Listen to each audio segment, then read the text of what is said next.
Hello friends, আমি সুরজিৎ। আসুন আপনাদের আমি আজকে দেখাবো পলিমার ক্লে দিয়ে কিভাবে একটা গোলাপ ফুল তৈরি করা যায়।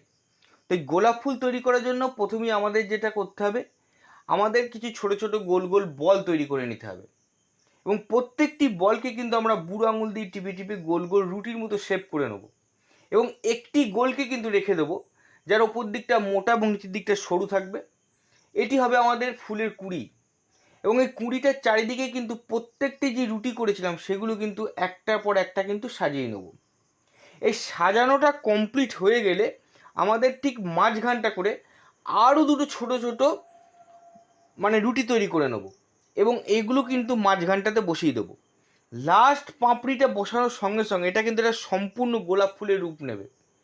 এবং এটি আপনি আটা, ময়দা বা মাটি যে কোনো কিছু দিয়ে তৈরি করতে পারবেন। ভালো থাকবেন, সুস্থ থাকবেন। ধন্যবাদ। Hello friends,